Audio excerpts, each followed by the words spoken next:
Quiero comenzar una serie que la he titulado Fluyendo en las riquezas de Dios. Nosotros debemos, como creyentes, como hijos de Dios, entender que Dios, nuestro Padre Celestial, es un Rey rico. Claramente, cuando hablo de riquezas de Dios, no me estoy limitando meramente al plano material. Dios es rico en toda su esencia, en toda su magnitud. Dios es rico en grandeza, en espíritu. Dios es rico en lo celeste, en lo glorioso, en lo eterno. Y Dios es rico en el universo. Todo le pertenece a Él. Fue creado por Él, para Él, en Él. Las riquezas, tanto espirituales como terrenales, como universales, todas le pertenecen a Dios. Todo lo que Dios creó tiene riquezas. Aún el planeta Tierra. De hecho, ¿qué es lo que genera que este mundo tenga valor en cuanto a la economía? Las riquezas de la Tierra. Usted puede tener un billete y la gente dice, ay, pastor, tengo $100. No, usted tiene un pedazo de papel que dice que tiene $100, pero eso necesita un respaldo. Y el respaldo tiene que estar basado en una riqueza material de la tierra. Cuando usted, por ejemplo, ¿qué pasa con los países que emiten billete y no tienen respaldo para ese valor del billete? Comienza la inflación. Y entonces los pueblos comienzan a empobrecerse. ¿Y usted cómo sabe tanto, Pato? Soy argentino. Somos los reyes de la emisión. Argentina casi cayó en una hiperinflación. Venezuela, ¿por qué cayó en una hiperinflación? Porque comenzó a emitir billetes sin tener respaldo. Entonces, ¿qué hace? La gente dice, ay, pero si se hace tan sencilla la situación, pastor, mire, le damos una maquinita de hacer billete a cada ciudadano de cada país y lo que vaya necesitando que lo vaya imprimiendo. Sería genial. Es que el billete sin un respaldo es puro papel y eso tiene una repercusión de inflación que empobrece los pueblos. Bueno, ¿qué es lo que respalda el billete? El oro, el diamante. Por ejemplo, en el Reino Unido las libras esterlinas, en Estados Unidos el oro. ¿Me siguen? Todo lo que Dios creó tiene riquezas, porque Dios es rico. Pero ahora, claramente nosotros debemos entender que pertenecemos a ese gen glorioso y eterno, a esa maravillosa persona que es nuestro Padre Celestial. Usted y yo somos hijos de ese Rey que es rico en todo. Pero claro, hoy día hay muchas personas que tristemente tienen una mentalidad estrecha, limitada en cuanto a la revelación de lo que significa las riquezas de Dios. Entonces, cuando yo limito las riquezas solamente al plano material, yo me puedo transformar en una persona materialista. Y el materialismo, cuando se agiganta en nuestro interior, cuando hacemos de las riquezas materiales nuestra única meta en la vida, entonces comenzamos nosotros a entrar en un triste mundo como lo es la avaricia. Eso nos ensucia el alma, nos entorpece la interpretación escritural, porque comienzo a leer todas las riquezas plasmadas en la Biblia solamente con una sola dirección: dinero. Que es lo que muchos teólogos modernos utilizan, y cada vez que leen riquezas en la Biblia lo encapsulan en algún bien material solamente. Y claramente tenés a una sociedad que cada vez es más materialista, más consumista. Ese evangelio es apetecible a sus oídos. Pero cuando hablamos de riquezas, tenemos que entender que Dios no nos dejará introducirnos en ese mundo maravilloso de riquezas terrenales hasta que no aprendamos a fluir en primera instancia en sus riquezas espirituales. Porque cuando soy rico espiritualmente, escuchen esto, ¿están listos para que lo voy a soltar? Cuando aprendemos a ser ricos espiritualmente, las riquezas terrenales no nos van a corromper el alma. ¿Me siguen? Es muy peligroso cuando las riquezas terrenales llegan primero que las riquezas espirituales. Porque allí la persona se comienza a sentir omnipotente.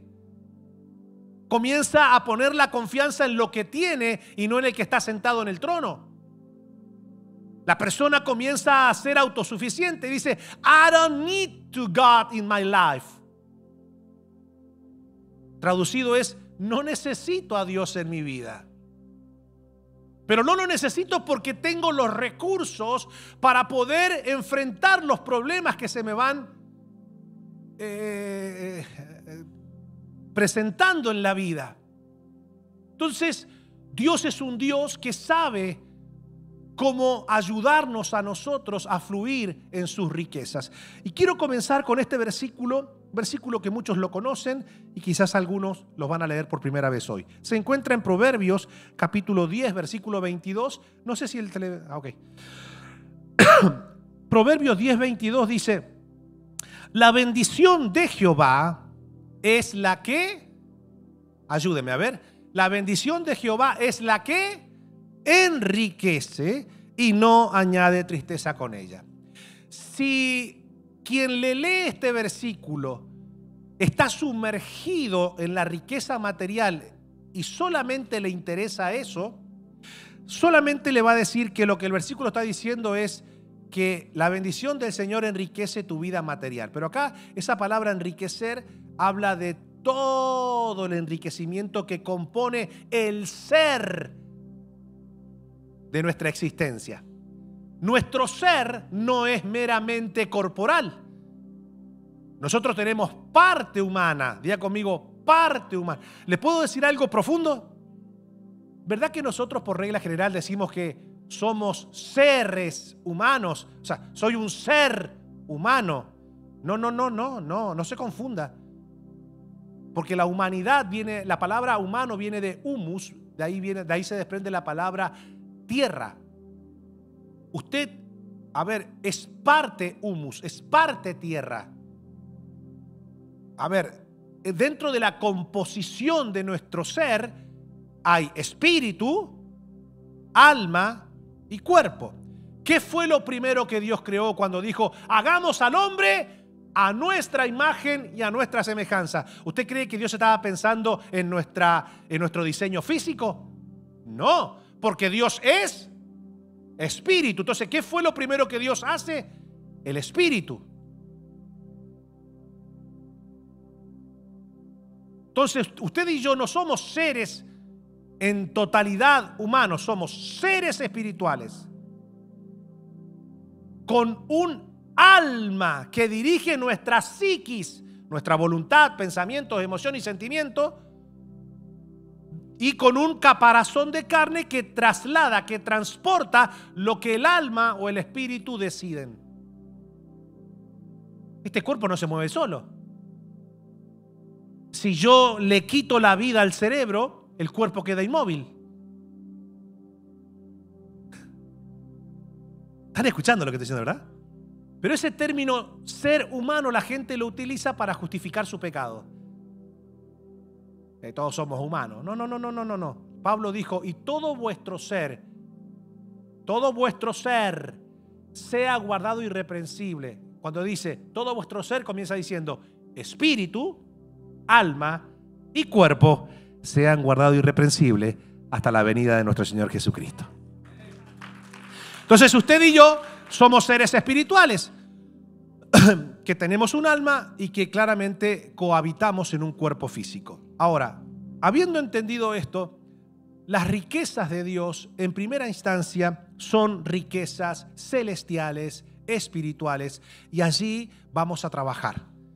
Antes de usted querer fluir en esas riquezas gloriosas de Dios dentro de este plano terrenal, usted y yo debemos aprender a fluir en sus riquezas espirituales, que claramente son las que en la mayoría de casos la gente no practica. No me interesa tanto andar o fluir en las riquezas espirituales, celestiales y gloriosas del Señor. Yo quiero que Dios me haga fluir en sus riquezas terrenales, que haya abundancia. Y no, escuchen, Dios no hará que hijos que no fluyan en sus riquezas espirituales puedan fluir en sus riquezas terrenales. Entonces, vamos a ver por la Biblia cuáles son aquellas riquezas espirituales que la Biblia dice que Dios tiene y que desea que nosotros también practiquemos. La primera riqueza espiritual, y créame que tristemente es la que muy poquitos creyentes practican, es la misericordia. La misericordia es una riqueza espiritual hermosa que tiene, varios pilares que componen la misericordia. Por ejemplo, misericordia es la persona que entiende que no se puede salvar a sí misma. Porque la misericordia, para que yo la pueda otorgar, debo primeramente tener conciencia de haberla recibido. Porque juicio sin misericordia tendrá el que no hiciese misericordia. Bienaventurados los misericordiosos, porque ellos recibirán misericordia. Entonces, la misericordia es un atributo glorioso que solamente le pertenece a Dios. De hecho, cuando usted y yo entendemos que nuestra salvación no es producto de nuestro esfuerzo humano, no es producto de nuestras obras de caridad. La salvación es producto de la misericordia del Señor. Y el Señor dijo: yo tendré misericordia de quien yo quiera tener misericordia. Usted y yo estamos aquí en el reino de Dios hoy porque Dios tuvo misericordia de nosotros. Él se apiadó de nuestras debilidades, de nuestro pecado. Él nos salvó, Él nos redimió. A Él le pertenece la gloria. No tengo nada de que jactarme. No es que Dios te miró a ti o me miró a mí y dijo: che, qué buena gente, este merece ser salvo. No, porque hay gente que se cree buena. Y entonces cuando yo me creo bueno, solo entonces yo me pongo en una posición como diciendo: bueno, de mí no se tuvo tanta misericordia. Déjame mostrarle a esta pila de pecadores cuán misericordioso soy yo. No, por eso que la misericordia como primer pilar tiene el reconocer que no somos buenos. Que hay uno solo bueno y ese bueno es Dios. Que no hay ni siquiera uno justo, que el único justo es Cristo. Y es por eso que la Biblia dice: dile al justo, no al justo que se jacta de sus obras, que piensa que lo pueden llevar a una justicia delante de Dios. No, dile al justo que le irá bien. ¿Y quién es el justo? El justo es aquel que se ha dejado justificar por medio del sacrificio de Cristo Jesús. Justificados pues por la fe en Cristo, tenemos paz para con Dios. Entonces, escuchen esto que es interesante, lo vamos a leer en la Biblia para que podamos entender mejor esto. Dice el libro de Efesios capítulo 2, versículo 1 al 10 lo siguiente: y Él, hablando de Jesús, os dio vida a vosotros. Diga conmigo: ¿cómo? Si yo estaba vivo, pastor. No. Tú tenías vida biológica, pero no estabas vivo espiritualmente. Porque cuando Dios le dijo a Adán y a Eva: si ustedes comen de ese árbol de la ciencia del bien y del mal, que no era una manzana, era un árbol espiritual, ustedes ciertamente van a morir. Cuando Eva come, porque fue Eva la primera que come, introdujo a su marido al pecado también. Eva fue la engañada. Habiendo dicho esto y aclarado, es importante que entendamos que Eva piensa que la serpiente le estaba diciendo la verdad porque no vio que su vida biológica había muerto. Lo que ella no había entendido es que en ese momento se había producido una muerte espiritual, que es la muerte. Esa palabra muerte significa separación de Dios, rompimiento de la vida espiritual con Dios. Por eso que de ahí se desprende la palabra religión, que es una palabra latín que significa religare, que significa para nuestro idioma castellano la hemos traducido como religar, religión. Religar, no es ligar, es religar. Ya el término re te indica que en algún momento algo estuvo ligado, se rompió y ahora se religa. De ahí aparece la palabra religión. Cuando el hombre muere espiritualmente, sabe que se produjo un rompimiento, una muerte, una separación espiritual con su Creador, y ahora el hombre intenta, en primera instancia, los primeros que intentan introducir la religión para otra vez conectarse con Dios, son los que empiezan a adorar el sol, la luna, es decir, lo más lejano, para tratar de religarse con Dios. Después con el devenir del tiempo se comenzaron a implementar otro tipo de religiones, hasta tal punto que se llegó a poner a hombres que los religuen con Dios. Por eso que el Señor Jesús es el único que no nos vino a religar con el Señor, nos vino a resucitar espiritualmente, a reconciliarnos con Dios y a darnos una vida nueva en Él. Por eso que el Señor dijo, el que cree en mí, aunque esté muerto, pues estoy vivo. No estás vivo. Estás vivo biológicamente, pero espiritualmente no. Entonces, el que cree en mí, aunque espiritualmente esté muerto, vivirá.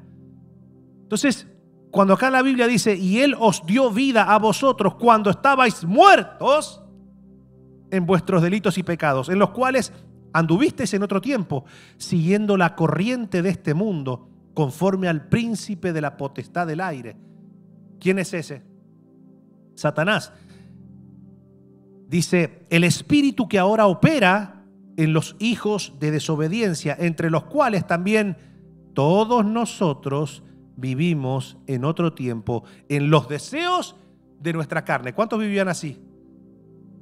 Bueno, hay varias Ok. En otro tiempo, en los deseos de nuestra carne, haciendo la voluntad de nuestra carne y de los pensamientos. Y éramos por naturaleza hijos de ira, lo mismo que los demás. Por su gran amor con que nos amó. Ahora acá hay. Pero mira lo que dice ahora. Pero Dios, fuerte, a ver ya conmigo, pero Dios. Y ahora está la palabra clave. ¿Qué es qué? ¿Qué es qué? Dios es rico, ¿en qué? En misericordia. Por su gran amor con que nos amó, aun estando nosotros muertos en pecado, nos dio vida juntamente con Cristo. Por gracia sois salvos. Y juntamente con Él nos resucitó y asimismo nos hizo sentar en los lugares celestiales con Cristo Jesús para mostrar en los siglos venideros las abundantes riquezas de su gracia en su bondad para con nosotros en Cristo Jesús. Porque por gracia sois salvos por medio de la fe. Y esto no de vosotros, pues es don de Dios, no por obras, para que nadie se gloríe, porque somos hechura suya, creados en Cristo Jesús para buenas obras, las cuales Dios preparó de antemano para que anduviésemos en ella. Vamos, denle un aplauso al Señor. Esto es glorioso. Claramente nosotros no vamos a poder desarrollar riquezas de misericordia hasta que no entendamos la misericordia que Dios ha tenido con nosotros. No podemos fluir en la rica misericordia del Señor hasta que nosotros no entendamos que estábamos imposibilitados de eternidad, de vida en el Espíritu. Y Pablo se encarga una y otra vez de decir, hey, esto no es algo que ustedes han producido, ustedes han sido salvos por gracia.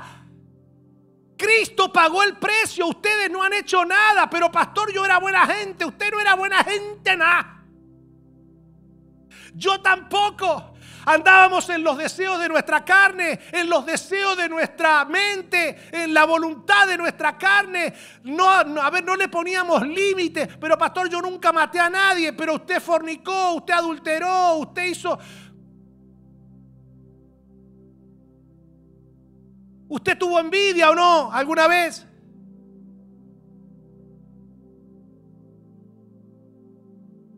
Pero pastor, yo nací en Buenos Aires. Bueno, peor todavía. Si hubiese nacido en Mendoza hubiese sido otra cosa, pero en Buenos Aires peor todavía. Yo soy de La Habana, pastor. Peor todavía.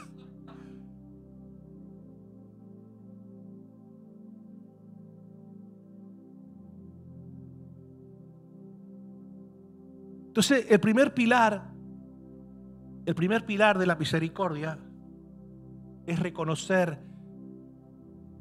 esa misericordia que Dios ha tenido con nosotros. Pero no solamente que se manifestó para darnos vida juntamente con Cristo. Es que esa misericordia, Dios es tan rico en misericordia que no solamente la manifestó para que nosotros pudiéramos resucitar espiritualmente, reconciliarnos con Él y tener una vida y que Dios pase a ser nuestro Padre. Porque antes de esa misericordia, según la Escritura, según Pablo, éramos hijos de ira. Éramos hijos de desobediencia. Éramos hijos de las tinieblas. Pastor, ¿usted me está diciendo que antes de yo conocer a Cristo era toda esa clase de hijo menos hijo de Dios? Sí. Toda persona que no está en Cristo es un hijo de desobediencia, un hijo de Satanás, un hijo de oscuridad, un hijo de tiniebla, un hijo de ira. Por eso es que es tan importante rendirse a Cristo. Y esa misericordia hace que nosotros no solamente podamos tener acceso a la eternidad, acceso a la identidad de hijo, acceso a sentarnos juntamente con el Señor en los lugares celestiales, acceso a la herencia, porque dice la Biblia, y si hijos, herederos, herederos de Dios y coherederos juntamente con Cristo. Esto es glorioso, mi hermano. Pero no solamente que esa misericordia se manifestó para que nosotros pudiéramos tener vida espiritual, es decir, que esa vida que se perdió en el Edén, nosotros la pudiéramos en Cristo Jesús volver a obtener, sino que esa misericordia se renueva cada mañana. Nuevas son tus misericordias cada mañana. Es decir, usted en esta mañana tuvo misericordia de Dios. Usted y yo, todos los días cuando nos levantamos, lo primero que tenemos que decir es: Señor, abrí mis ojos, puedo ver, puedo hablar, puedo oír, me senté en la cama, puedo caminar, puedo hablar, puedo gustar, puedo palpar. Señor, mis órganos vitales están funcionando bien. Gracias por tu misericordia, Señor. Padre, abro la nevera, hay 2 o 3 huevitos para darle de comer a mis hijos. Hay un pan cubano, ahí está medio duro, pero lo sopamos un poquito y comemos. Gracias. Gracias porque abro el closet y me tengo algo para ponerme, ir al trabajo. Gracias porque salgo y me puedo tomar un bus o puedo manejar el transportation. Gracias. Gracias. Es una palabra que siempre está asociada al reconocimiento de la misericordia de Dios.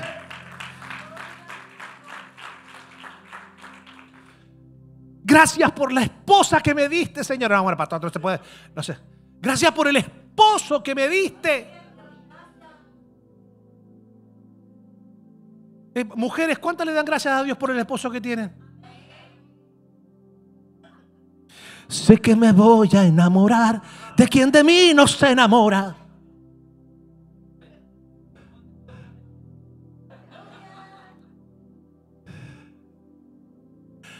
Porque ahora soy yo la que quiere estar sin ti. Por eso vete. Jamás te pude comprender. Ese es mi pastor. Estaba triste, ahora me alegraste.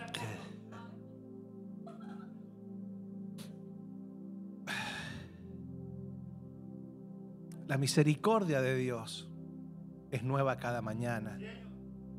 Por eso que en la oración el Señor siempre dice: miren, yo no tengo problema con que ustedes me den a conocer sus peticiones y sus oraciones, pero siempre entiendan que tienen que hacerlo con acción de gracias. A mí no me vengan con prepotencia. A mí me vienen con un corazón contrito y humillado, que yo no los voy a despreciar. Si ustedes son humildes, yo los voy a atender.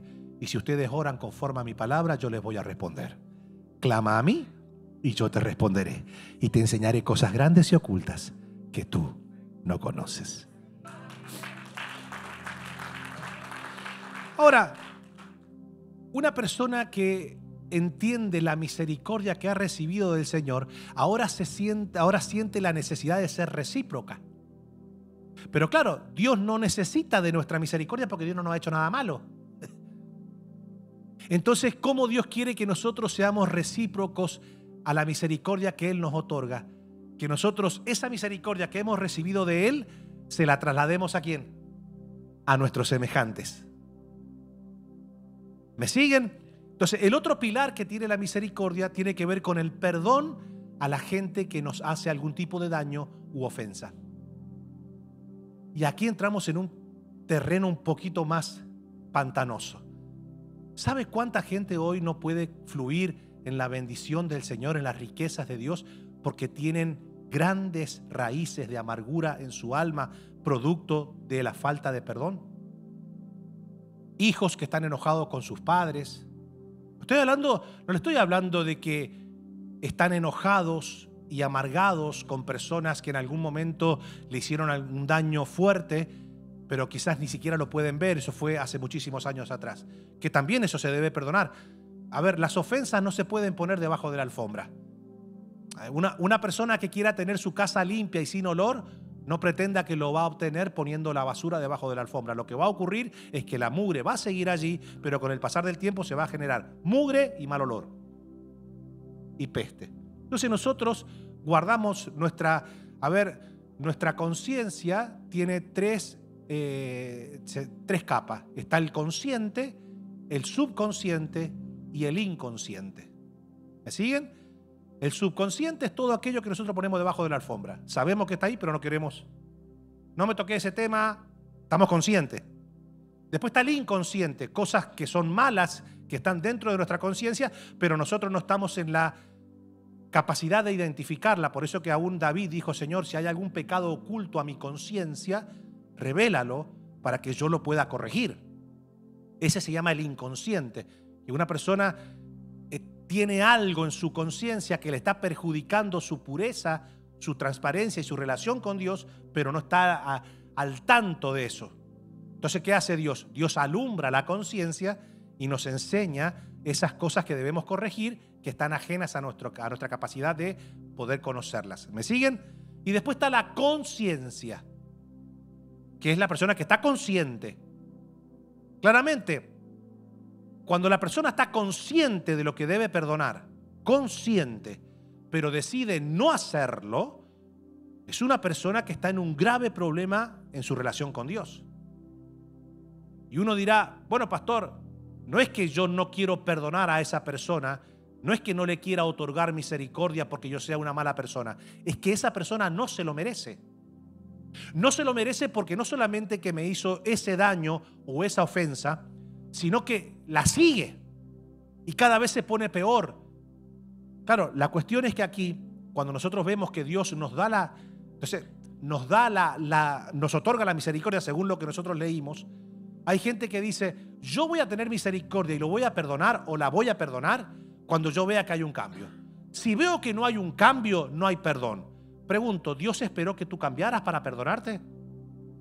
Según lo que leímos, y Él os dio vida juntamente con Cristo cuando nosotros estábamos envueltos en vuestros delitos y pecados.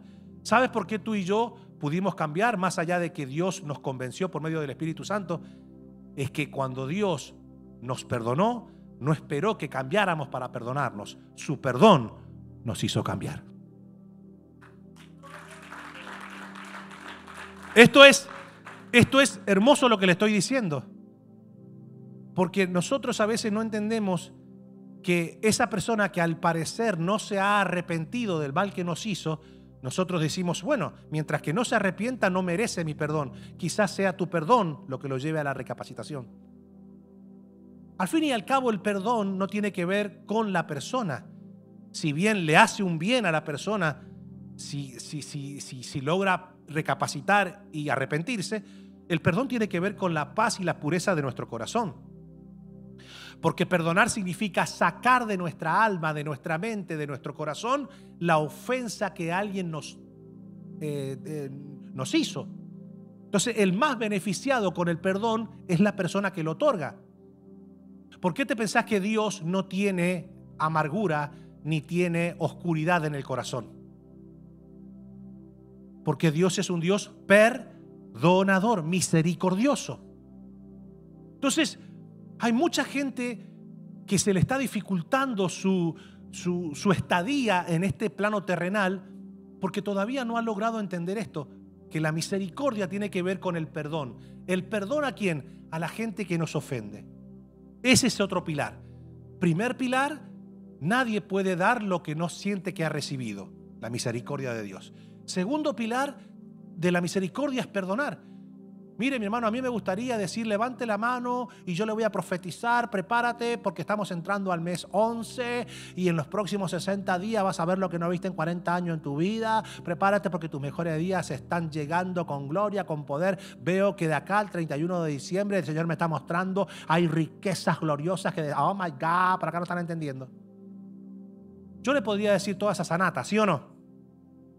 Sin embargo, eso no va a ocurrir. Porque si no hay perdón en el corazón, si nosotros no tenemos misericordia con nuestros semejantes, juicio sin misericordia tendrá el que no hiciere misericordia. Si nosotros no perdonamos a los hombres sus ofensas, tampoco Dios os perdonará a vosotros. Y en la oración del Padre Nuestro dice el Señor, cuando oren, ustedes conocen la oración del Padre Nuestro, cuando va terminando la oración dice, y perdona nuestras ofensas, así como nosotros perdonamos a quienes nos ofenden.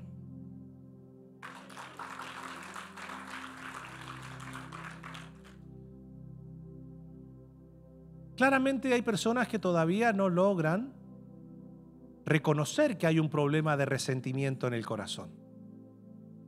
Porque mire, nadie llega al rencor de la noche a la mañana. Todo comienza con un dolor por la ofensa recibida. ¿Me siguen? Uno se duele. ¿Qué pasa cuando yo decido darle rienda suelta al dolor? El dolor me ocasiona ¿qué en el interior y en la mente? No, te genera pensamientos de decepción, de frustración. Son sensaciones raras. Entonces, ¿qué se está gestando? Se está gestando un cóctel que si no le pones rápidamente freno por medio del perdón, se va a formar el resentimiento. ¿Qué significa resentimiento, pastor? ¿Resentimiento es rencor? No. Es la base que te puede conducir al rencor. Pero el resentimiento es cuando no supiste lidiar, cuando no supiste sacar el dolor, se forma el resentimiento. ¿Pero por qué resentimiento? Resentir. Es decir, cada vez que vos ves a la persona, el sentimiento que te ocasionó en el momento en que te ofendió se vuelve a resentir. Es como que cuando uno se hace una herida y vos ves que poquito a poquito quizás está un poquito sanándose y viene uno y te dice, estás mejor de la herida y te toca ahí y se vuelve a abrir. Entonces la persona se resiente. Entonces ya después la persona, cuando no sabe lidiar con el resentimiento, cada vez que mira a la persona ya la mira con ojos de hipocresía. Hipócrita. Mira y se ríe, se está riendo de mí. Comienza una persecuta. ¿En serio? ¿Le ha pasado? ¿Conoce gente así? ¿O estoy hablando tonteras? Yo le estoy marcando todo el cuadro porque nadie llega al odio de la noche a la mañana. Todo eso se va. Ok. Es un proceso. En ese resentimiento, la persona no solamente que comienza a mirar cada acción de la persona que le ofendió como un acto de hipocresía. Es que ya la persona no logra controlar su lengua y comienza a difamarla. Porque está resentida con la persona, está dolida con la persona. Entonces la comienza a difamar. Comienza a tratar de poner a esa persona en una opinión negativa de los demás. Entonces, al exteriorizar su dolor y su resentimiento, se encuentra con consejeros de las tinieblas que aman el chisme y son pésimos consejeros. Entonces le comienzan a llenar el oído, a decirle, pero tú no seas boba, ¿cómo tú te vas a dejar? Pero no, una cosa es ser cristiano y otra cosa es ser boba. Entonces, ¿qué? Ahora ya a la ofensa, ¿qué se le suma? La cizaña. Entonces te comienzan a encender el oído y a decir, pero tú no, aparte que la Biblia no te dice que tú seas tonta ni tonto. Entonces la persona comienza, claro, en el dolor y en el resentimiento, el discernimiento se apaga y no sabes que te está hablando Satanás. Vos pensás que te está hablando Dios. Entonces ahora ya viene el rencor, que ya trasciende el resentimiento, porque el resentimiento tiene que ver con un sufrimiento personal, con algo que me duele a mí, que me resiente a mí. Pero el rencor, yo ya comienzo a decir, sí, esta persona no se merece que esto quede así. Entonces, con el rencor viene el deseo de venganza. Me las hiciste, me las vas a pagar. Y por regla general, la venganza siempre intenta ser más fuerte que la ofensa recibida. Y el gran líder Chavo del Ocho dijo una vuelta: la venganza nunca es buena, mata el alma y la envenena. Es algo que nunca se le hubiese ocurrido a Bad Bunny, pero sí al Chavo del Ocho. Entonces es algo que todos nosotros, y usted dirá, pero pastor, ya en esa esfera, sí, ya en esa esfera la persona está ciega. Lo que quiere es sangre, en el buen sentido de la palabra. Lo que quiere es destrucción. Y la Biblia dice, hey, no le hagas mal al que te hizo mal.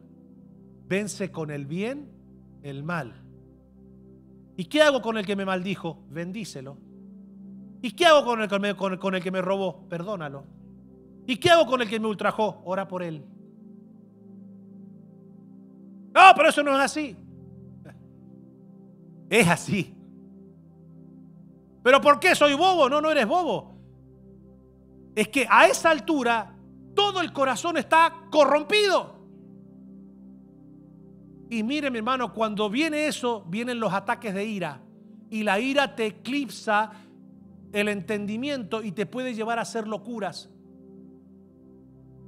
Te puede hacer acabar en la muerte física, literal. Te puede llevar a la cárcel por un ataque de ira. ¿Por qué? Porque todo comenzó con una ofensa. ¿Me siguen? Por eso que la Biblia dice que el sabio pasa por alto la ofensa. Porque, a ver, nosotros no tenemos control del accionar de la gente. Sí podemos tener control de cómo reaccionamos ante el mal accionar de otra persona. Nosotros no podemos detener que alguien quiera ofendernos, pero sí podemos decidir cómo reaccionar ante esa ofensa. Esto está poderoso. Entonces, acá lo más importante es cuidar el corazón.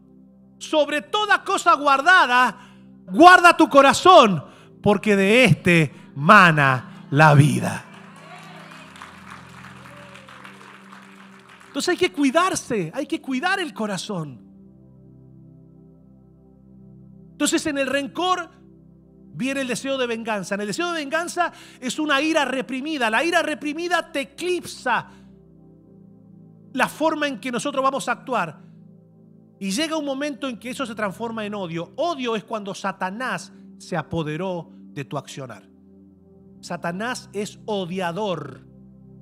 Él nos odia. Él odia. Así como Dios es amor, Satanás es odio.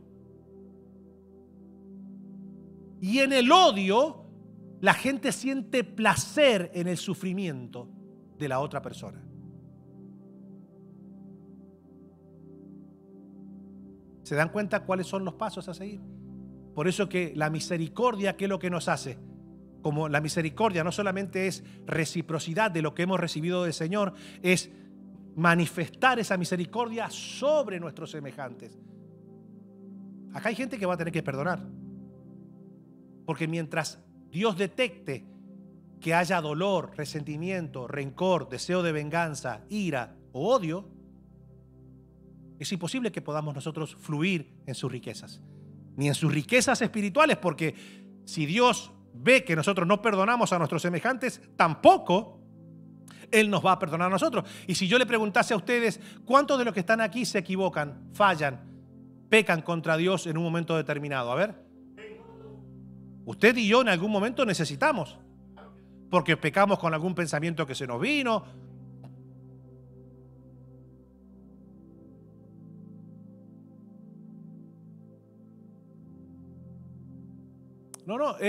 Esto es interesante. Ahora, ya vimos dos pilares fundamentales y permítame hablarles de un tercer pilar fundamental que tiene que ver la riqueza en la misericordia.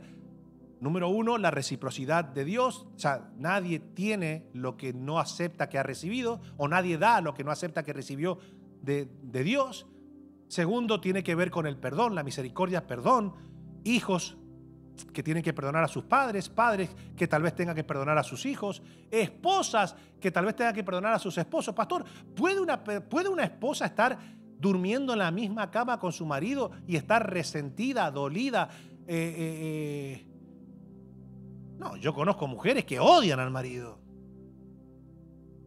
Y de ahí salió la película de Julia Roberts, Sleeping with the Enemy, durmiendo con el enemigo.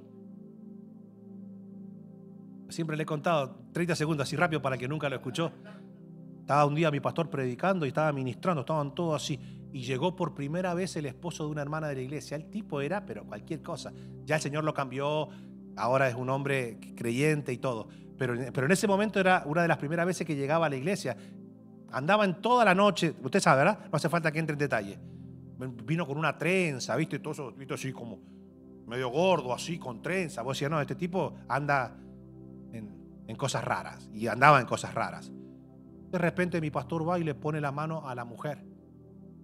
Y mi pastor cuando ora siempre hacía, bueno, ya hace hasta el día de hoy, empieza, ¡ey! Y vos decís, le está bajando un fax del cielo. Así que todo el mundo callado en la iglesia para ver qué le decía. ¡Ey, señor, qué es esto! Decía. Cubano él. Cuando un cubano está ministrando, presta atención, mi hermano. ¿Qué es esto, señor? Y le pone la mano a la mujer y le dice, te veo caminando por tu casa. Hasta ahí, todo tranquilo. Te veo yendo a la cocina. Hasta ahí, todo tranquilo. El muchacho estaba ahí al lado de, bueno, el muchacho ya un hombre grande, pero el muchacho estaba así, imagínate, ella lo llevó a la fuerza al altar, ¿viste? Le dijo, vamos a venir para acá. Entonces estaba el muchacho así, ¿viste? Miraba así, ¿viste? Estaba así con los ojos cerrados así, pero te das cuenta, ¿viste? Y veo que abrís la gaveta de la cocina. Hasta ahí todo tranquilo. Y el Señor me muestra que está sacando un cuchillo. Ya se puso complicada la cosa. Y te veo yendo para tu cuarto. El muchacho bajó los brazos, pero siempre con los ojos cerrados. Pero aparte que mi pastor lo estaba diciendo con el micrófono, no es que se lo estaba diciendo en el oído. Yo estaba, viste ahí, yo estaba adorando, paré de adorar y dije, no, para que esto no me lo puedo perder. Esto no me lo puedo perder porque esto está bueno, mi hermano.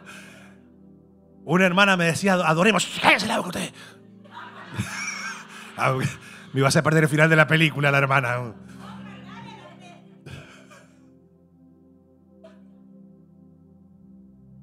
Ahora, dice, te veo entrando al cuarto y queriéndole clavar el cuchillo a él. Ese muchacho hizo así, pero así abrió los ojos. Claro, vos decís, la muchacha va a decir, es mentira, este es un falso profeta. ¿Qué hizo la muchacha? Es verdad, es verdad.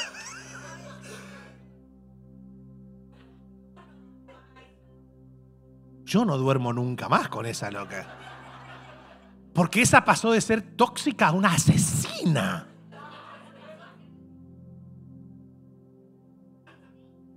Fue instinto.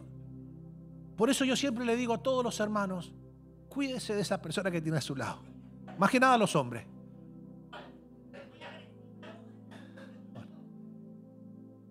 Hoy es un día para perdonar.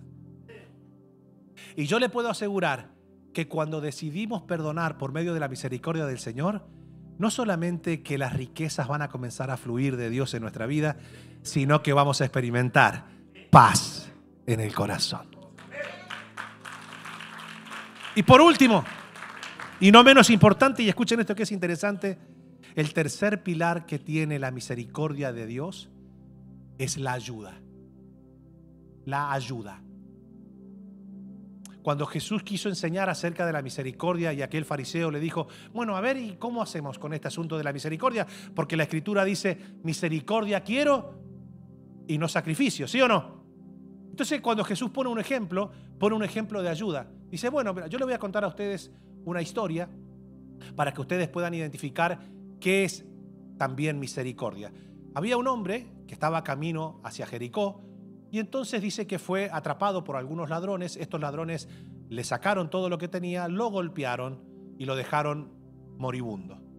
Dice que pasó un sacerdote, vio el escenario, pero cuando vio que tenía sangre, pues decidió seguir su camino y no ayudarlo. Después pasó un levita.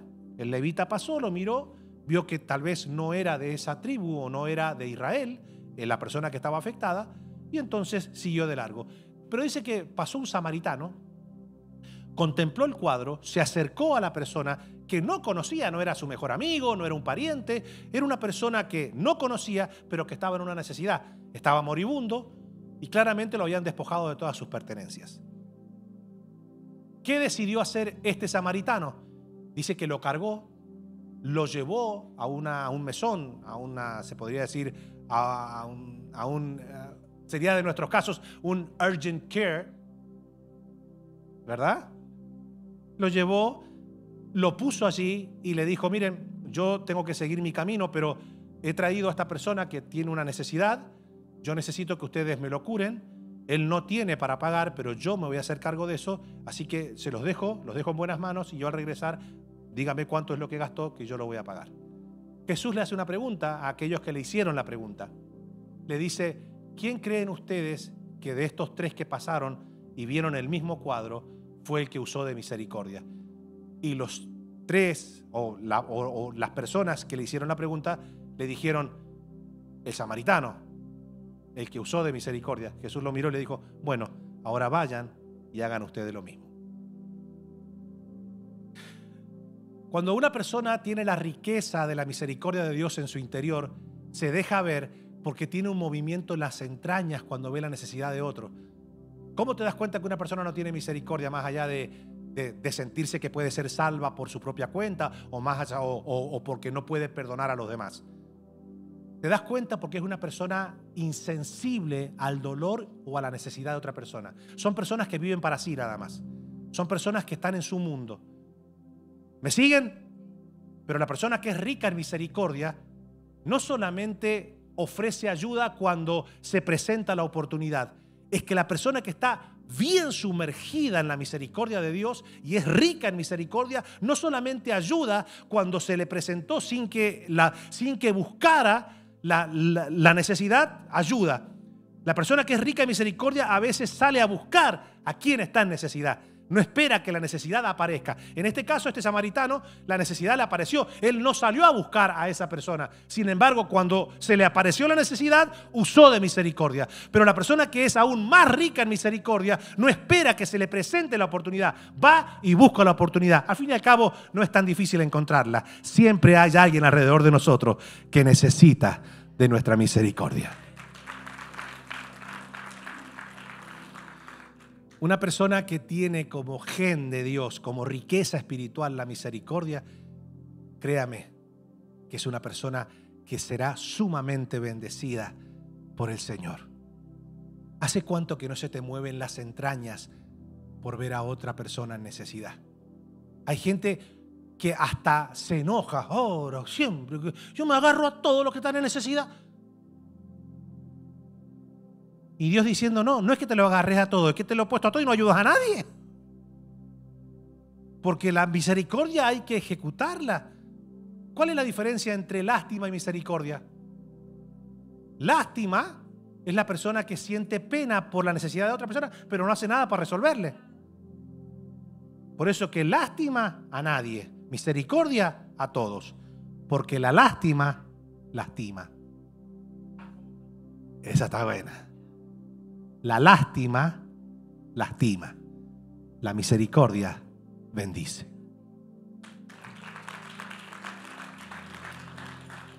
A ver si se recuerdan los 3 pilares de la misericordia. Reciprocidad, perdón ayuda. 3, reciprocidad, perdón, ayuda. ¿Qué le parece si hoy le decimos al Señor: Señor, yo quiero ser misericordioso? Yo quiero caminar en esa riqueza espiritual. Ayúdame a no ser insensible. Ayúdame a ser sensible. Le invito a que se ponga de pie.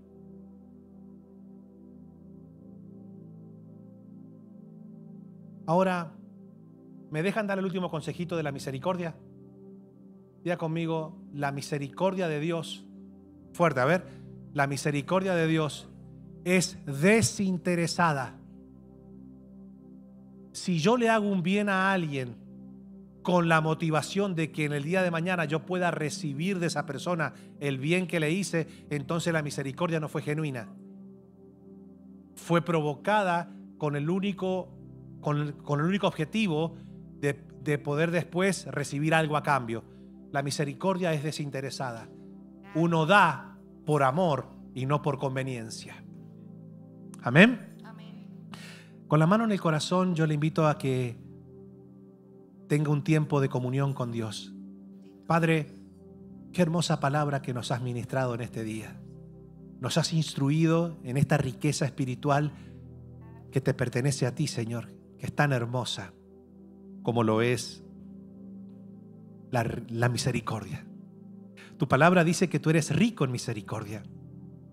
Y nosotros en este día queremos, en primera instancia, pedirte perdón si no hemos prestado atención a esta riqueza tan hermosa que tan bien le hace a nuestra vida y que tan bien le hace a la comunión que nosotros tengamos contigo, porque a ti te agradan los corazones misericordiosos.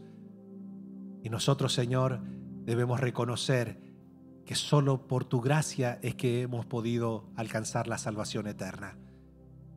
Señor, nosotros no merecemos tu perdón, sin embargo tú lo otorgaste por amor. Y así como tú nos proporcionaste perdón por amor, ayúdanos a nosotros a proporcionar, a brindar ese perdón también a nuestros semejantes. Mi Señor, también oramos para que nos ayudes a no ser insensibles al dolor de los demás, que cuando se presente esa posibilidad de manifestar tu misericordia, no hagamos como aquel sacerdote o aquel levita que, a pesar de que pudieron contemplar la necesidad, decidieron seguir su camino y no ayudar. Por el contrario, que podamos ser personas ayudadoras de aquellos que lo necesitan. Pero también, Señor, ayúdanos a que nuestra motivación siempre sea transparente, íntegra, que no hagamos misericordia para recibir algo a cambio. Por el contrario, que lo único que podamos recibir es gratitud que nosotros prometemos elevar a tu nombre, porque si podemos hacer misericordia es porque tu Espíritu Santo nos impulsa a hacerlo. Y si en algún momento nuestra misericordia despierta la admiración de las personas, el aplauso de la gente, nosotros te prometemos que elevaremos todo reconocimiento hacia tu trono y le haremos saber a las personas que esa buena acción que nos ven hacer a nosotros no es producto de nuestra humanidad, sino que es producto de tu Espíritu Santo fluyendo en nuestras vidas. Mi Señor, y no solamente ayúdanos a proporcionar ayuda cuando se nos presente una necesidad, ayúdanos a tener intencionalidad, ir en busca de los necesitados, ir en busca de aquellos que necesitan una palabra de aliento, quizás un plato de comida, quizás un par de zapatillas.